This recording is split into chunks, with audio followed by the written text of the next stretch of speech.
Good evening to our viewers here in Guyana and online. I'm Travis Chase with the Friday, August 18 edition of the HGP Nightly News. We have what you need to know this evening. Minister of State Joseph Harmon is confident that legal action challenging the President's directives to halt police promotions will be thrown out. The minister reiterated that the fabric of the police force is of utmost importance. More from Roydon James. Since this has also become now the nature of, I understand, a legal challenge, we will see whether in fact there is any basis in law for the challenge which to take place, which says that the president of a country, having received information which he has brought up by a system of reports coming to him, which says that there is some action which is likely to take place that will harm or cause injury to the security fabric of this country, that he cannot take any action about. Minister of State Joseph Harmon speaking during a live broadcast of his post-cabinet media briefing on Friday. The minister was lending his voice to the political storm over the delayed police promotions list. President Granger has already said that he is in receipt of lots of complaints and information about persons whose names are on the promotion list and that there is a need for an investigation and a second look at the list. The president does not act, as he has said before, capriciously, as some persons want to feel that, okay, he didn't follow the law and this is constitutional. The president acts after clear and deliberate consultations with the heads of his services. As I indicated to you, in the system of security, the National Security Committee meets once every week, which is chaired by the president.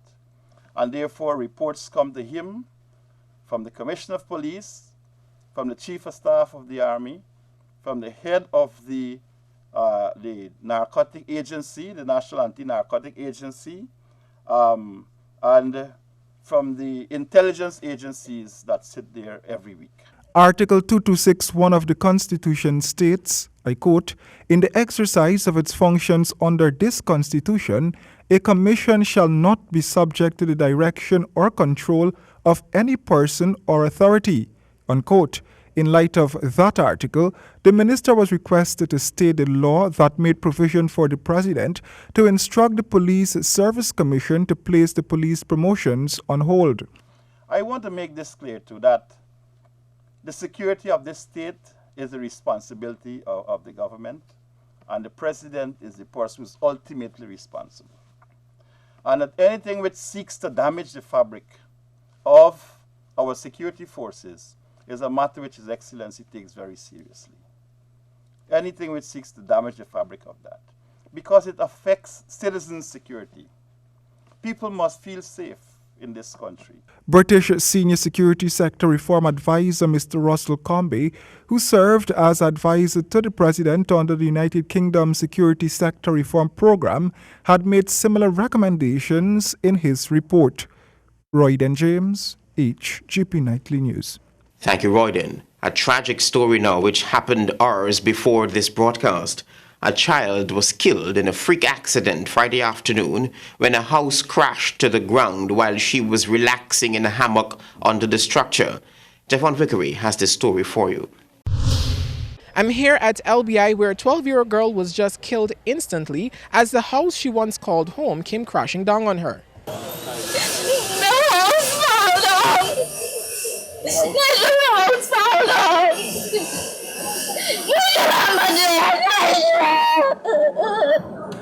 The young woman was identified as 12-year-old Amber Richardson of Lebon Intention, East Coast, Demerara. Her 8-year-old brother Joshua Richardson was injured. He was rushed to the Georgetown Public Hospital. According to eyewitnesses, around 14 hours 30 Friday, Richardson was swinging in a hammock under the house along with her brother when the beams of the house became weakened and collapsed. Neighbors say that while young Joshua was rescued by public-spirited citizens under the debris, Amber was discovered crushed by several beams in another area. A distraught relative who was home recounted the ordeal. I just take a shower, go upstairs, and get the dress. I got the dress and it happened. I feel the house shaking, but I didn't know it falling.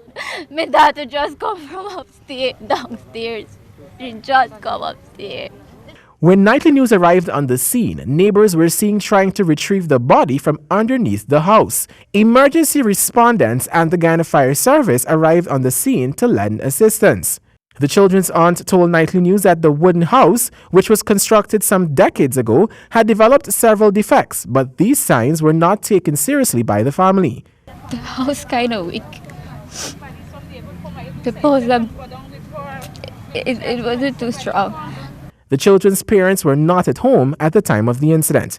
Javon Vickery, HGP Nightly News.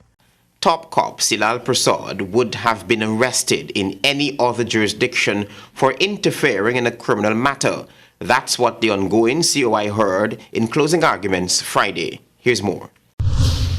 The interference by Police Commissioner Silal Prasad while he was on leave after the Khan brothers were arrested following reports of the assassination plot at CID Ivleri was the highlight of closing arguments Friday in the final public hearing of the Commission of Inquiry into the alleged assassination plot. Attorney at law for the Guyana Police Force, retired Chief Justice Ian Chang, argued that Mr. Silal Prasad was still constitutionally police commissioner, although he was on vacation. It therefore follows that all material times Commissioner Silal Prasad, even though on annual or vacation leave, had administrative power and authority. But attorney at law Selwyn Peters, in a fiery submission to the commission, argued that had Mr. Prasad interfered with the investigation in any other jurisdiction, he would have been arrested. In other jurisdictions, quite frankly, a commissioner of police who is on leave and who knows somebody very well, and that's why we dealt with the issue of conflict of interest, perceived versus actual. Had he done that in any other jurisdiction, he would have been arrested for obstructing justice. He couldn't do that. Peters concluded that the investigation had been compromised after that call to Mr. Khan by the vacationing Commissioner of Police, who, according to Mr. Peters, did not even extend the courtesy to the acting commissioner, Mr. Ramnarine, by calling him on the matter. We're saying that the Commissioner of Police interfered with the major crime unit investigation. And we're saying that he did that when he spoke to Inspector Narine. In his 41-page submission to the commission, Peters maintained that based on evidence, the investigation was not properly done. This Commissioner of Police, because he's on the verge of retirement in April, he may feel that he no longer needs the public confidence. And that is why he conducted himself that way in respect to Imran Khan's and Nizam Khan matter. And that is why he conducted himself in the same way before you. The public hearings wrapped up on Friday.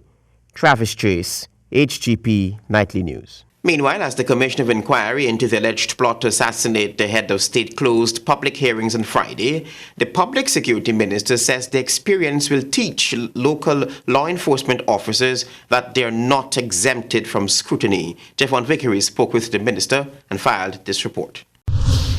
During the hearings of the COI, several glaring signs of unprofessionalism on the part of several senior police officers were revealed, or suggested at the least, especially as it relates to the arrest of the key suspects and subsequent investigation into the alleged assassination plot against President David Granger. Nightly News elicited a comment on the inquiry from Minister of Public Security Kamraj Ramjatan, who explained that after recommendations are made by the Commission in a few days' time, he believes the force will become stronger. I see what turn it is taking, and that's going to be something that is going to tell policemen that you have to be in your P's and Q's all the time.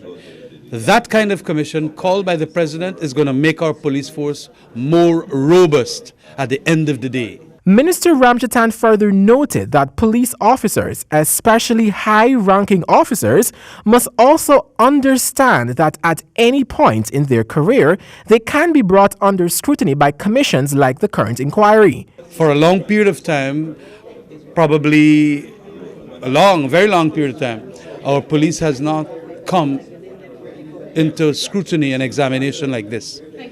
And it was initially an incident dealing with the assassination attempt or allegation of assassination attempt.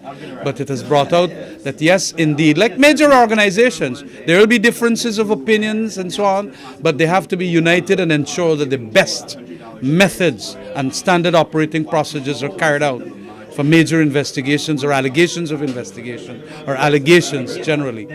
And so it's going to make the police force the better for it, and I'm glad that it happened. The commission was mandated to inquire into persons, places, time, circumstances, and events by and through which allegations and reports came to be made of an alleged intention or a plan to assassinate the president. The commission will report the findings and recommendations to President Granger. Javon Vickery, HGP Nightly News. Thank you, Javon. The Alliance for Change has broken its silence on the non-disclosure of aspects of the oil contract with ExxonMobil. The party says they are just abiding by an amendment to the Petroleum Act, which happened well before the coalition took office in 2015. Rodin James reports. Among the reasons given by the coalition government in recent times for the non-disclosure of oil agreements with ExxonMobil was that the country was guarding itself against Venezuela, with whom Guyana has a border dispute. But that might not be the only reason, as explained by Chairman of the Alliance for Change, Kemraj Ramjatan. This contract was literally made secret years ago in view of an amendment to the Petroleum Act in 2011, the minister stated. And we are trying our best to ensure that we come out of that, knowing very well that when you have a big company like ExxonMobil, who had demanded, obviously, during those early days in the exploration agreement, that it be made secret, and Jagdeo and his boys and cohorts then allowing that to happen, and then passing a law. And you have to understand that these things are not as if another administration will simply go wrecking that which happened then, because it could have implications for what ExxonMobil can do. Mr. Ramjatan said that if changes are made to the current contract, that could put a hold on ExxonMobil's operations here. But the administration wants the company to proceed unhindered with its exploration works offshore Guyana. But knowing that indeed there is a call from so many stakeholders that indeed we must go on and simply do the things that they're demanding, is cribbed and confined by that reality of a history of a contract made the way it was, and also a legislation, an amendment to the Petroleum Act that did what it did. Because of the non-disclosure clause, the contract cannot be made public, but some information in the contract could be shared. At least, one of the ministers appointed by the president to report on the sector is willing to share that information. But I can say this to you, right? Even though the contract says that I can't release it, I would give the commitment. I'm sure all AFC if you ask me a question on the contract, we'll answer it honestly. In other words, what you ask me anything, I would answer it honestly, because I don't think that would be violating any part of the contract. If you ask me anything on it, I'll answer it honestly. But obviously, until we get their permission or we get it done, we can be challenged legally. Royden James, HGP Nightly News. Thank you, Royden. Crystal Macklingam will tell you now that records of immense value lodged to the Guyana National Archives will have a longer lifespan, with work to be done by a team of Argentine experts expected next month. They will be tasked with helping in the preservation and restoration of these records. Highly valuable records which are not found elsewhere and housed at the Guyana National Archives are in dire need of restoration and preservation. That's according to Senior Assistant Archivist Karen Budram. Because persons are unaware of the value or the potential value that the records may have for historical purposes and research, they do not care for them in the same way that the archives would. We preserve the records for long term and hope to keep them for forever. Ms. Budram lamented that these records arrive at the archives at the end of their life cycles, after serving in their creating agencies for a period of time. Over 50% of the records presently housed at the archives are in fragile condition and will continue to deteriorate if quick action is not taken to save them, she says. If these very valuable records are not restored or reformative, and made available to the public, there will exist huge gaps in our collective memory. That is the memory of Guyanese heritage. According to the senior assistant archivist, some of these records date back to the 1700s, during the days of slavery and indentureship. She adds that despite the stable environmental conditions the Guyana National Archives tries to provide, ongoing training and capacity building among staff is imperative, and therefore the arrival of the Argentine restoration team is being highly anticipated. Reporting for HGP Nightly News, I am Kristen Macklingam. President David Grange is currently in Lethem, where he is addressing matters pertaining to the country's borders as well as hinterland security. Security for other far-reaching areas is also expected to be tightened. Rodin James reports. The head of state traveled to Lethem, where he is expected to speak on a number of issues, mainly the security of the country's border, Minister Joseph Harmon announced Friday. It's not just the Rupununi. We also have issues in relation to the border with Suriname in the New River area. We also have issues where on the other borders, which is in the Cuyuni, the Mazuni Cuyuni, where we've had issues of Venezuelans coming across and creating issues of security concern. The minister said that the president remains passionate in issues relating to the country's security and sovereignty. And so he's likely to address those matters and to give some policy guidance as to how we're going to approach those things in that area. Meanwhile, the minister said that since the recent discovery of an illegal aircraft in Santa Fe, Region 9, a decision has been taken to increase the level of security in that area. Secondly, we introduced a system of regular patrolling in the region. And those patrols actually move from one foreign base, which in this case will be Lethem, to another foreign base, so that the area between those two foreign bases are covered by vehicle patrols and in some cases horse patrol. In the longer term, the minister explained that the intention is to cover those areas by air so that a better understanding could be established as to what is happening in the hinterland. Royden James, HGP Nightly News. With Guyana on track to become the economic powerhouse in the Caribbean with its recent oil finds, companies in the United Kingdom have begun seeking investment possibilities here. Rodin James reports. With Guyana on the edge of economic transformation with the discovery of oil, the possibility of increased investments in the country could be realized soon. At a press briefing on Thursday, British High Commissioner to Guyana Greg Quinn said that there is a big buzz in the United Kingdom among investors to bring their resources here. Since oil and gas became as big an issue here as it now is, the interest in UK companies has gone, through the roof. The High Commissioner said that UK companies have been visiting Guyana frequently as they continue to seek for investments. We are now at the stage where we're seeing new companies coming out here every week. There's new. There was one in Monday, Tuesday this week. We've got another one coming in next week, and a lot of these are like sort of service companies and service industries. Some companies have already moved in, but have not yet ramped up their activities, the ambassador explained. So the existing companies are kicking off what they're doing, but the number of new companies has really taken off. Phase 1 of oil production is expected to commence here in 2020 with the recovery of approximately 500 million barrels of oil at a rate of 120,000 barrels per day. Royden James, HGP Nightly News. Thank you, Royden. More schools and other educational facilities throughout the country are slated to benefit from the ICT hubs, which will provide for free access to the internet in several communities. Here's Kristen Macklingam. The partnership between communities and the Ministry of Public Telecommunications in relation to the establishment and upkeep of ICT hubs has been successful to date, and the next step is to have more educational institutions throughout the country benefit from this initiative in a timely manner.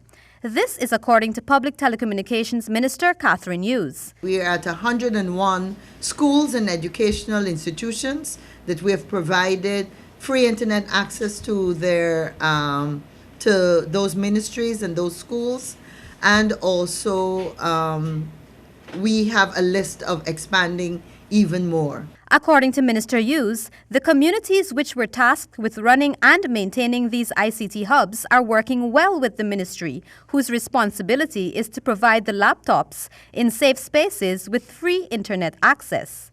We have done connectivity to places like Masakanari. We are working right now in Mabaruma.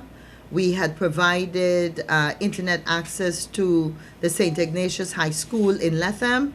So with the funds that my ministry was able to garnish in the last budget for this year, we are able to provide via satellite to some of the hinterland, rural and poor communities. She added that it is hoped that within a short space of time, many more remote communities will benefit from this initiative with the aim of empowering residents and allowing the younger generation to advance as well. Reporting for HGP Nightly News, I am Kristen Macklingam. Your sportscast is ahead.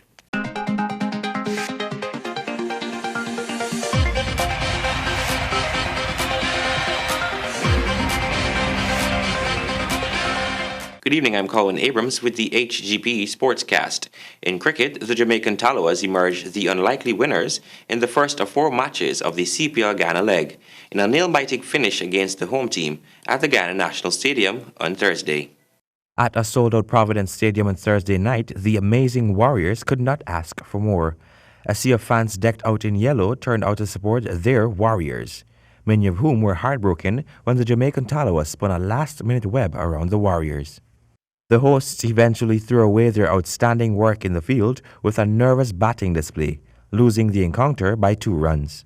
On a tough pitch, the Tallawahs' late recruit Glenn Phillips was able to consistently score, hitting 51 off 47 balls. The target set by the Tallawahs was 129. The Warriors failed to better that and amassed 126 for 4 in their 20 overs at the crease. The Warriors' opening run chase was steady, with Martin Guptill and Chadwick Walton showing tremendous hope for the home team, and at halfway stage of the innings, they were 61 without loss. Walton eventually fell, bowled after hitting 37 of 33 balls. Babar Azam and Jason Mohammed put their heads together and were able to secure 49 after the fall of Guptill. Primus then skied the last ball to a wide mid-on, where substitute Trevon Griffith accepted an easy catch to leave Warriors 2 runs short of victory. Mohammed was left unbeaten on 24. The Warriors are set to come up against the tournament leaders, the Trinbago Knight Riders, tomorrow from 12 noon. In football news, General Secretary of the Ghana Football Federation, Althea Scipio, has resigned after just 8 months in office. The resignation took effect on August 14. According to a source, Scipio had expressed her interest in pursuing other interests outside of the Federation. President of the GFF, Wayne Ford, said Scipio contributed significantly to the development of football in Ghana and will continue to participate in the Federation's future programs and projects. In the interim, Ms. Renella Bourne, Deputy General Secretary, will perform the duties of General Secretary until further notice. Game Express is holding one of Ghana's biggest video game tournaments this Sunday, when players of all ages will battle it out for a chance to win the FIFA 2017 Game Championship title. Here's Stanford Howard with the details. It's here again, the biggest video game tournament to be played in Guyana on Sunday. Over 60 to 70 persons entering last year. This year's tournament will be held at Caribbean Beats in Pike Street and Stone Avenue, Campbellville. Sponsor of the tournament, Brandon Henricks, explains the reason for choosing FIFA as the official game. In Guyana, actually, FIFA is probably the most popular game, and there isn't another game that has the consumer base, I would say. This probably the largest, that's probably the biggest game in Guyana. And, well, you know, football is a big thing all over the world. Everybody likes football, and they consider it like the beautiful game. Here is the package for patrons who want to enter the tournament. Enter is 5,000 Guyana dollars. The prize payout is $150,000 plus a copy of the FIFA 18 game, which would be the new one that would be released at the end of September, and a trophy. Henricks was asked about the future of the tournament and the expectation of additional games. Well, for now, I'll only be doing FIFA, but probably for like 2019, I could see other games being introduced. The problem is that, well, as I said, the fan base turnout isn't usually as high as for FIFA. But I'm hoping to develop esports in Guyana throughout the next 3 years. For AGP Sports, I'm Stanford Howard. The Guyana Amateur Swimming Association will host the 23rd Annual Goodwill Swim Meet at the National Aquatic Center this weekend. Guyana will host St. Lucia, Barbados, Trinidad and Tobago, Suriname, Grenada, and the Bahamas. The event started Friday and will continue Saturday and Sunday from 10 hours. Guyana Amateur Basketball Association Powerade Malta Supreme Rainforest Water First, Second, and Under-23 leagues continued at the Burnham Court on Thursday when pace setters trashed Knights after losing 2 consecutive games, and the Colts continued their winning form by defeating Eagles. Stanford has the details. Game 1 was between the Pacesetters and Knights. This time around, Pacesetters blew the Knights out of the game from the first quarter by 11 points. By the first half, Pacesetters doubled their lead with 57-23. By the third quarter, Knights were almost on the canvas, but the Knights made a fight back in the fourth. But that wasn't enough to offset a huge Pacesetters victory, 131-59. Top scorer for Pacesetters was Nathan Saul with a game high of 26 points, along with Sheldon Legal with 21 points. Game 2 saw the informed Colts, who had been dominating the division when they defeated the Eagles 74-56. Colts started off well in the first 2 quarters with 36-23 lead. Eagles tried to soar their way back through the third and final quarter. But it wasn't good enough for the informed Colts. The top scorer was Damien Gladstone with a game high of 27 points with assistance from Evan Johnson with 17 points. For AGP Sports, I'm Stanford Howard. Thank you, Stanford. And that has brought us to the end of this evening's Sportscast. Back to you, Travis.